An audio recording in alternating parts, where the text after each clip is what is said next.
向你走来的不一定是和尚，也有可能是经验丰富的赶海人。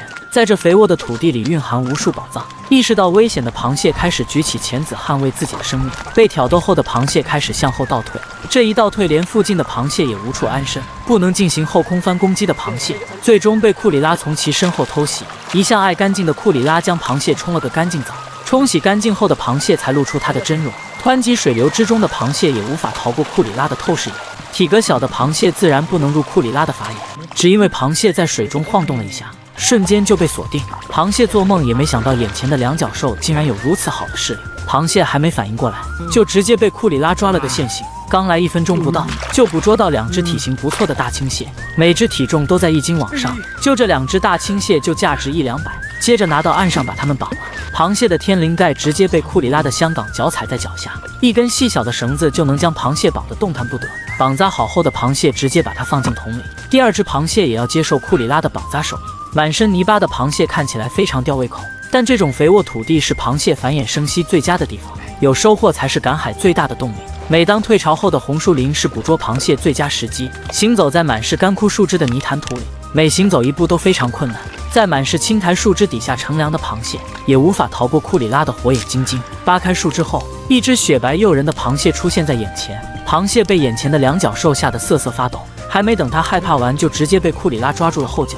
从泥土上方的青苔就知道很少人过来这里赶海。库里拉是一位非常讲武的赶海人，绑扎螃蟹绳索的重量几乎可以忽略不计。此时已经收获到了3只大青蟹。红树林里的泥潭涂是赶海人的天堂，也是他们财富来源之地。沉醉于梦中的螃蟹随手就被捡起，接着又在前方发现1只大青蟹藏在树枝底下。对于手上雌性青蟹，只能把它放回到水中。藏在泥坑中的大青蟹却被库里拉用不讲武德的树枝从梦中惊醒。经过人与蟹一番的较量后，库里拉凭借树枝的加持将大青蟹从水坑中抓了出来。战斗力十足的青蟹也无法逃出库里拉的五指山。放生在水中的母蟹也要拿来做对比，通过腹部轮廓能辨别雌雄。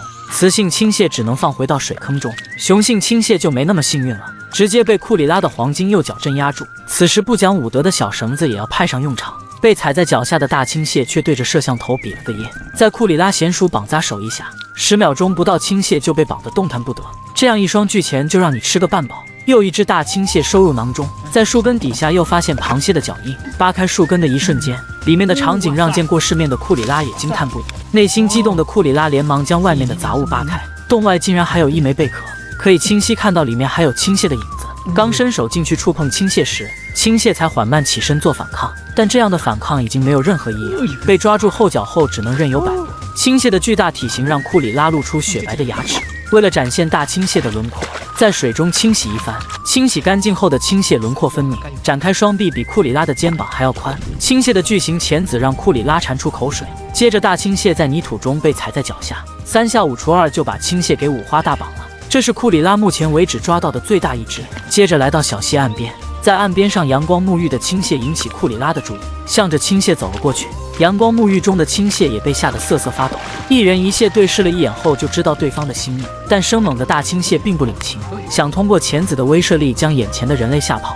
但这样的挑逗反而激起库里拉捕捉它的野心。大青蟹做梦也没想到用来游泳的后脚竟然成为人类抓住它的把柄。只有这种雄性大青蟹才是库里拉捕捉的对象。行走在满是淤泥的泥滩土里，每行走一步都非常的困难。不过价值不菲的大青蟹让他动力十足，毕竟每只大青蟹都能为他带来财富来源。此时的大青蟹已经装满了大半桶，背着胶桶的库里拉如同战神归来，所向披靡。一旦发现大青蟹，就如同发现新大陆，加快脚步跑了过去。被惊吓到的大青蟹也向着库里拉招手，本想来个握手进行深度交流，而库里拉并不领情，反而在大青蟹的后方进行挑逗，还没挑逗一下就直接将青蟹抓住。经过一番清洗后，就拿到岸上直接给它绑了。凡是抓住的大青蟹都要被库里拉踩在脚下，脚下功夫不错，手上的技能更加高超。在岸边调情的一对青蟹，远远就被库里拉看得一清二楚。来到跟前时，雄性青蟹还用它的钳子保护自己爱人，趁机向着泥坑中移动。雄性青蟹并不知道要抓的竟然是自己，在推拿的过程中抓住后脚。雌性青蟹并没有被库里拉多瞄一眼，本想拿到岸上绑它，而岸边上一只青蟹又吸引了库里拉。这里的螃蟹资源确实多，是每个赶海人向往的天堂。一手一只大青蟹，在这里捕捉螃蟹就如同捡钱，当然也要有不怕脏的心理素质，同时还要有一手炉火纯青的绑扎手艺。这次赶海为库里拉带来了大半桶的大青蟹，这就是赶海人的乐趣。这里的青蟹资源也是每一位赶海人所向往的天堂。